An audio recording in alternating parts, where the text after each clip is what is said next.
Hi అండి. Good afternoon. Welcome to our channel. మీతో మీ శైలు. అందరూ ఎలా ఉన్నారండి? బాగున్నారా? నేను కూడా బాగున్నాను. మీరందరూ ఎలా ఉన్నారో కింద కామెంట్ సెక్షన్‌లో కామెంట్ చేయండి. అయితే ఈరోజు కొన్ని రకాల మసాలా పొడులను ఎలా తయారు చేసుకోవాలనేది చూపిస్తాను. అంటే సాంబార్ పొడి గానీ, ఇడ్లీ పొడి గానీ, చేపల పులుసు కోసం చేసుకుంటాం కదా! ఇంకా ఆ పొడి గానీ, ఇంకోటేంటంటే మనం ఒక్కొక్కసారి ఎక్కువగా కొత్తిమీర, పుదీనా తెచ్చేస్తుంటాం కదా! అవి ఎక్కువ రోజులు నిల్వ చేయలేకపోతుంటాం. ఒక్కొక్కసారి ఆకులు కూడా పాడైపోతూ ఉంటాయి కదా! అలా కాకుండా ఎక్కువగా తెచ్చిన రోజు వాటిని ఎలా స్టోర్ చేసుకోవాలనేది కూడా చెప్తాను. ఇంకోటి ఇన్‌స్టంట్‌గా టమాటా రసం లేదంటే టమాటా రైస్ గాని ఇలా ఎలా తయారు చేసుకోవాలనేది కూడా చెప్తానండి. వీడియోను ఎక్కడా స్కిప్ చేయకుండా లాస్ట్ వరకైతే చూడండి. అలాగే కొత్త వారెవరైనా ఫస్ట్ టైం నా ఛానల్‌ని చూస్తున్నట్లయితే నా వీడియోస్ మీకు నచ్చితే లైక్ చేసేసి అలాగే నా ఛానల్‌ని సబ్స్క్రైబ్ చేసుకోండి. మీకు తెలిసిన వాళ్ళు ఎవరికైనా కూడా షేర్ చేయండి. ఇప్పుడైతే ముందుగా ఇన్‌స్టంట్ టమాటా రసం ఎలా తయారు చేసుకోవాలో చూపిస్తున్నాను. దీనికోసం ముందుగా నేనిక్కడ అర కేజీ టమాటాలను శుభ్రంగా కడిగేసి కట్ చేసుకున్నాను. అంటే తొడిమెలు ఉంటాయి కదా! ఇంకా ఆ తొడిమెలన్నీ కూడా తీసేసి కట్ చేసుకున్నాను. ఇప్పుడు ఒక కడాయిలో కొద్దిగా ఆయిల్ వేసుకొని అంటే ఒక 2 టేబుల్ స్పూన్ల వరకు ఆయిల్ వేసుకొని ఇందులో కట్ చేసుకున్న టమాటాలన్నీ వేసి ఇందులోనే ఒక 50 గ్రాముల వరకు చింతపండు, 7, 8 వెల్లుల్లి రెబ్బలు, 1 టేబుల్ స్పూన్ వరకు మిరియాలు, అలాగే 1 టేబుల్ స్పూన్ వరకు జీలకర్ర, 1 టేబుల్ స్పూన్ వరకు ధనియాలు, కొద్దిగా కరివేపాకు, కొద్దిగా పసుపు, ఒక 2 టేబుల్ స్పూన్ల వరకు ఉప్పు, 1 టేబుల్ స్పూన్ వరకు కారం. ఇంకా ఇవన్నీ వేసేసుకొని మొత్తం బాగా కలిపేసుకొని ఇందులో ఒక గ్లాస్ వరకు వాటర్ వేసేసి ఇంకొద్దిగా బాగా కలిపేసుకొని ఇంకా దీనిపై మూత పెట్టేసి దీన్నైతే కొంచెం మీడియం ఫ్లేమ్‌లో పెట్టి బాగా మగ్గనివ్వాలి. ఇప్పటి వరకు చెప్పిందైతే ఇన్‌స్టంట్ టమాటా రసం కోసం అన్నమాట. ఇంకా టమాటాలన్నీ బాగా మగ్గేలోపు ఏంటంటే ఇప్పుడు సాంబార్ పౌడర్ ఎలా తయారు చేసుకోవాలో చూపిస్తాను. ముందుగా అయితే ఏంటంటే ఒక కడాయిలో ఒక కప్పు వరకు కందిపప్పు వేసుకొని దీన్ని లో ఫ్లేమ్‌లో పెట్టి బాగా వేయించుకోవాలన్నమాట. ఏంటంటే కొంచెం కలర్ చేంజ్ అయ్యేంత వరకు బాగా వేయించుకోవాలి. ఇది వేగేటప్పుడు మంచి స్మెల్ అయితే వస్తుందండి. ఇంకా అది పూర్తిగా వేగిపోయిన తర్వాత దాన్నైతే ఒక గిన్నెలో వేసుకొని ఇప్పుడు ఇదే కడాయిలో ఒక అరకప్పు వరకు శనగపప్పు వేసుకోవాలి. అంటే మనం ఏ కప్పుతో అయితే కందిపప్పు తీసుకున్నామో అదే కప్పుతో అరకప్పు వరకు శనగపప్పు వేసుకొని దీన్ని కూడాను లో ఫ్లేమ్‌లో పెట్టి బాగా వేయించుకోవాలి. ఇంకా అది కూడా వేగిపోయిన తర్వాత మనం కందిపప్పు ఎందులో వేసుకున్నామో అంటే అదే గిన్నెలో ఈ శనగపప్పును కూడా వేసుకోవాలి. నెక్స్ట్ ఇప్పుడు ఇందులోనే ఒక అరకప్పు వరకు పెసరపప్పు వేసుకొని దీన్ని కూడాను లో ఫ్లేమ్ లో పెట్టి వేయించుకోవాలి. ఆల్రెడీ మనం ఇవన్నీ వేయించుకుంటున్నాం కదా, మనకి కడాయి అనేది కాస్త వేడిగానే ఉంటుంది. అందుకే అన్ని కూడా లో ఫ్లేమ్ లో పెట్టి దగ్గరుండి వేయించుకోవాలి. ఈ పెసరపప్పు కూడా వేగిన తర్వాత ముందు వేసుకున్న గిన్నెలోనే వీటిని కూడా వేసేసుకోవాలి. ఇప్పుడు నెక్స్ట్ అయితే ఒక అరకప్పు వరకు బియ్యం వేసుకొని వీటిని కూడా లో ఫ్లేమ్ లో పెట్టి బాగా వేయించుకోవాలి. అయితే మీకు ఇక్కడ ఒక డౌట్ రావచ్చు, అన్ని పప్పులు ఒకేసారి వేసుకొని వేయించుకోవచ్చు కదా శైలు అంటే, కాదండి. కొన్ని పప్పులు కొన్ని వేరంగా వేగుతాయి, కొన్ని పప్పులు కొంచెం లేటుగా వేగుతాయి అనమాట.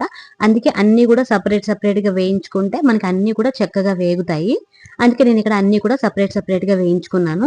ఇప్పుడు బియ్యం కూడా వేగిన తర్వాత వీటిని కూడా ముందు దాంట్లోనే వేసుకోవాలి.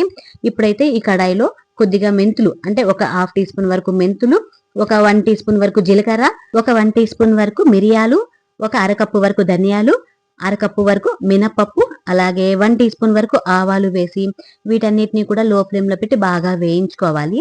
చూసారు ఇవన్నీ వేగిపోయాయి కదా, ఇప్పుడు ఇంకా వీటిని స్టవ్ ఆఫ్ చేసేసి ముందుగా వేయించి పెట్టుకున్నాం కదా ఈ కందిపప్పు, శనగపప్పు, ఇంకా అందులోనే ఇవి కూడా వేసేసుకొని పక్కన పెట్టుకోవాలి. ఇప్పుడు ఇదే కడాయిలో కొద్దిగా ఎండుమిరపకాయలు వేసి అంటే ఒక 15 వరకు ఎండుమిరపకాయలు వేసి వీటిని కూడా బాగా వేయించుకోవాలి. ఇవి కూడా వేగిన తర్వాత ముందు దాంట్లోనే వేసుకోవాలి. ఇందులోనే కొద్దిగా కరివేపాకు కూడా వేసేసి వీటన్నిటిని కూడాను లో ఫ్లేమ్ లో పెట్టి బాగా వేయించుకోవాలండి. కరివేపాకు అనేది కొంచెం క్రంచీగా అయ్యేంత వరకు కూడా వేయించుకోవాలన్నమాట.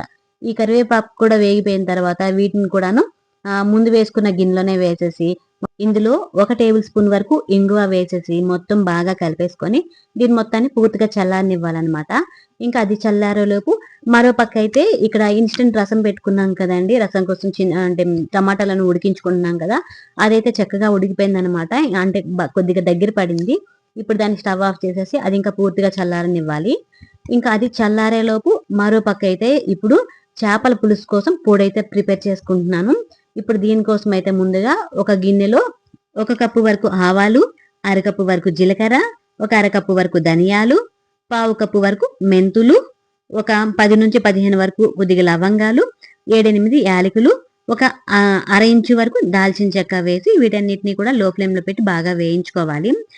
దాల్చిన చెక్క వేసిన వీడియో క్లిప్ అనేది మిస్ అయిందండి. మీరైతే ఒక అర ఇంచు వరకు దాల్చిన చెక్క వేసి వీటన్నిటిని కూడా లో ఫ్లేమ్లో పెట్టి బాగా వేయించుకోవాలి. నేను ఆల్రెడీ లాస్ట్ వీడియోలో చేపల పులుసు చేసినప్పుడు ఈ పొడే చేసుకొని నేను వేసుకున్నాను కదండి. దీన్నే నేను ఇప్పుడు కొంచెం ఎక్కువ అంటే ఎక్కువ మోతాదులో చేసుకొని అయితే ఉంచుకుంటున్నాను అనమాట. ఇంకా అవన్నీ కూడా లో ఫ్లేమ్లో పెట్టి బాగా వేయించుకొని ఒక గిన్నెలో వేసుకొని దీన్ని పూర్తిగా చల్లారనివ్వాలి. నెక్స్ట్ ఇప్పుడు ఇడ్లీ పొడి కోసం అయితే ఒక కప్పు వరకు శనగపప్పు వేసి వీటినైతే లో ఫ్లేమ్లో పెట్టి బాగా వేయించుకోవాలి. మీరు ఇక్కడ ఒకటి గమనించగలరు, అన్నీ కూడా నేను ఒకే కడాయిలో వేయించుకుంటున్నాను కాబట్టి దగ్గరుండే వేయించుకుంటున్నాను అన్నీ కూడాను. ఇంకా ఈ శనగపప్పు అనేది వేగిన తర్వాత వీటినైతే వేరొక గిన్నెలో వేసుకోవాలి.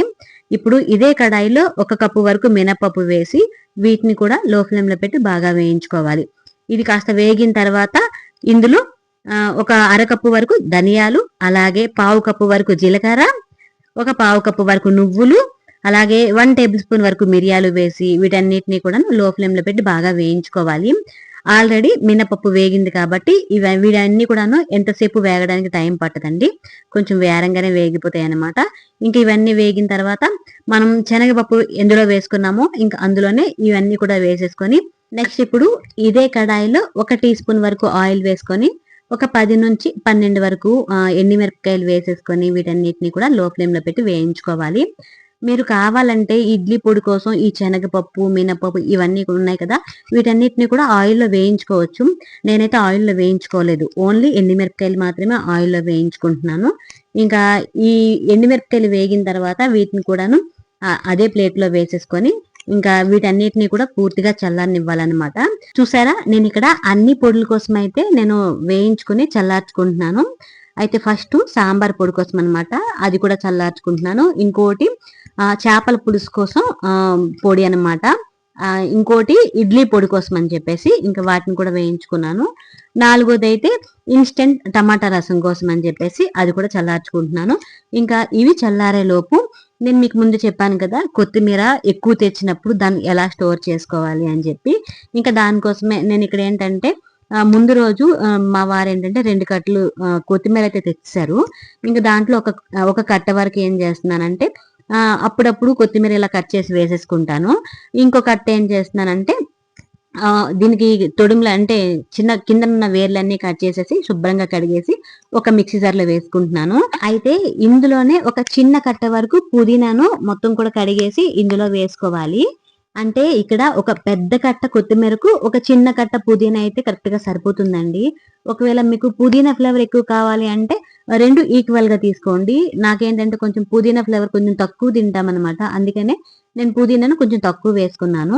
ఇంకా ఇవన్నీ వేసుకున్న తర్వాత ఇందులో ఒక 4-5 పచ్చిమిరపకాయలను కట్ చేసి వేసుకొని ఇందులో కొద్దిగా వాటర్ వేసేసి ఇంకా వీటన్నిటిని కూడా చక్కగా గ్రైండ్ చేసుకోవాలి. మీరు కావాలంటే ఇందులో వెల్లుల్లి, అలాగే కొద్దిగా జీలకర్ర, కొద్దిగా చాట్ మసాలా కూడా వేసుకోవచ్చు. నేనైతే ప్లెయిన్ గానే ఇలాగా గ్రైండ్ చేసేసుకుంటున్నాను. ఇంకా ఇది గ్రైండ్ చేసేసి ఇంకా దీన్నైతే నేను ఇక్కడ మనకి ఐస్ క్యూబ్ ట్రే ఉంటుంది కదండి, ఇంకా అందులో అయితే నేను ఈ విధంగా వేసుకుంటున్నాను అనమాట.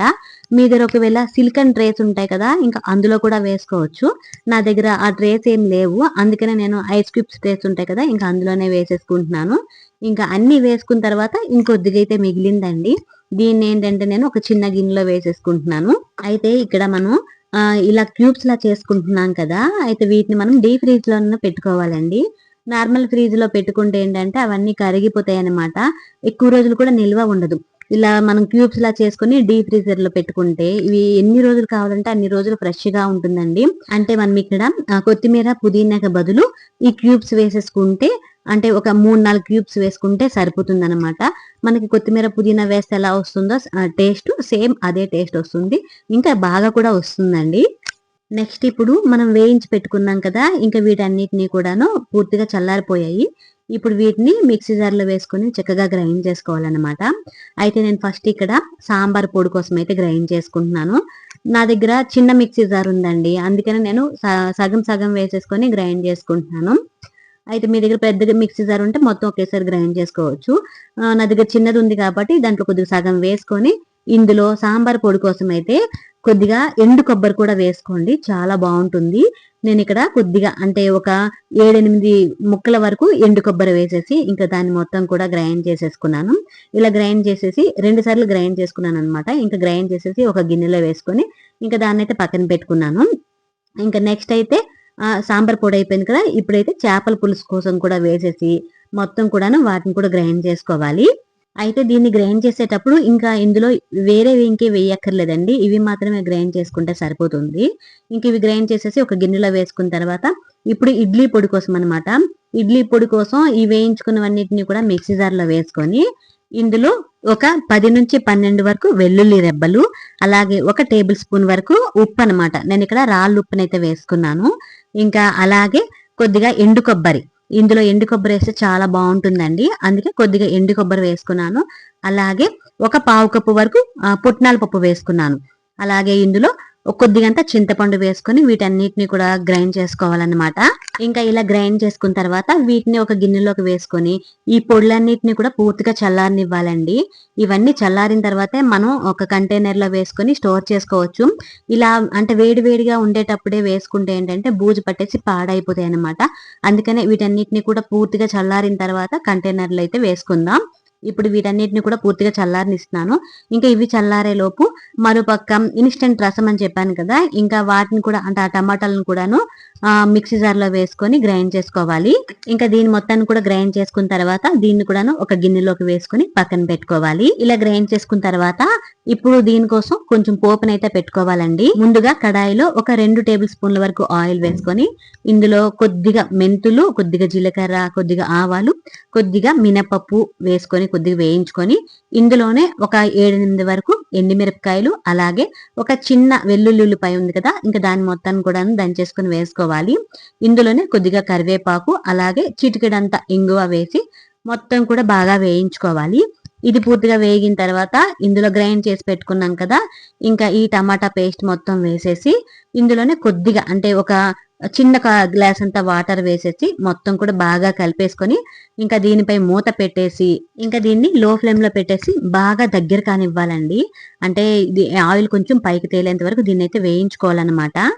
ఇది ఉడికేటప్పుడు మాత్రం కాస్త జాగ్రత్తగా ఉండండి, ఎందుకంటే అది పైకి చిందుతుంది, అందుకనే కొంచెం లో ఫ్లేమ్ లో పెట్టి మూత పెట్టుకోవాలి. ఇలా మొత్తం దగ్గర పడిన తర్వాత చూసారా ఇలా బుడగలైతే వస్తుందన్నమాట. ఇంకా దీన్ని దగ్గర పడిపోయింది. ఇప్పుడు స్టవ్ ఆఫ్ చేసేసి ఇంకా దాన్ని అయితే పూర్తిగా చల్లారనివ్వాలి. అది పూర్తిగా చల్లారే లోపు మరో పక్క అయితే ఇక్కడ పొడులన్నీ కూడా బాగా చల్లారిపోయాయండి. ఇంకా ఇవన్నీ చల్లారిన తర్వాత వీటిని అయితే నేను ఇక్కడ కంటైనర్ లో వేసేసుకొని ఇంకా స్టోర్ అయితే చేసుకుంటున్నాను. అయితే ఈ పొడులను మనం ఏ విధంగా వాడుకోవాలైతే ఇప్పుడు చెప్తాను. మనకి సాంబార్ పొడి ఉంది కదండి, మనం నార్మల్ గా అయితే బయట కొనుక్కుంటాం సాంబార్ పొడి. ఇంకా దాని బదులు ఈ పౌడర్ ఒక 2 టేబుల్ స్పూన్లు కానీ లేదంటే 1.5 టేబుల్ స్పూన్ కానీ వేసుకోండి సాంబార్ చేసేటప్పుడు, చాలా బాగుంటుందండి. బయట తీసుకున్న సాంబార్ పౌడర్ కంటే ఈ పొడి వేసుకుంటే ఇంకా బాగుంటుంది అనమాట. చాలా మంచి టేస్ట్ వస్తుందండి. ఎవరికైనా ఒక్కసారి వండి పెట్టండి, ఎలా చేసుకున్నారని అడుగుతారు, అంత బాగుంటుంది. ఇంకా దాన్ని అయితే ఒక కంటైనర్ లో వేసుకున్నాను. నెక్స్ట్ పొడి అయితే చేపల పులుసు కోసం చేసుకున్నాం కదా ఆ పొడి అన్నమాట. ఈ పొడి ఓన్లీ చేపల పులుసు కోసమే కాదండి, మీరు ఎలాంటి పులుసులు చేసుకున్నా అంటే బెండకాయ పులుసు కానీ లేదంటే చామదుంపల పులుసు కానీ ఎలాంటి పులుసులో అయినా సరే దీన్ని 1 టీ స్పూన్ వరకు వేసుకోండి, చాలా బాగుంటుంది. నెక్స్ట్ అయితే ఇడ్లీ పొడి ఏంటంటే మనం అప్పుడప్పుడు మనకి ఉదయం పూట టైం ఉండదు కదండి, ఇడ్లీ చేసుకునేటప్పుడు వెంటనే ఈ పొడి చేసుకోవాలంటే చాలా కష్టం కదా. మనం ఇలా స్టోర్ చేసుకుని పెట్టుకున్నాం అనుకోండి, అంటే ఇడ్లీ చేసుకున్న ప్రతిసారి 1 టేబుల్ స్పూన్ వరకు ఇడ్లీ పొడి వేసుకొని అందులో కొద్దిగా నెయ్యి వేసుకొని తినండి, చాలా బాగుంటుంది. ఇంకా లాస్ట్ అయితే ఇన్స్టెంట్ రసం కోసం అండి. మనం ఏంటంటే టైం లేనప్పుడు అప్పటికప్పుడు రసం పెట్టుకోవచ్చు దీంతో. అలాగే దీంతో ఇన్స్టెంట్ గా టమాటా రైస్ అయితే చేసుకోవచ్చు. దీన్ని ఎలా చేసుకోవాలనేది నెక్స్ట్ వీడియోలో చెప్తాను. మీకు ఈ వీడియో నచ్చింది అనుకుంటున్నానండి. వీడియో నచ్చితే లైక్ చేసి మరిన్ని వీడియోస్ కోసం నా ఛానల్ ని సబ్స్క్రైబ్ చేసుకోండి.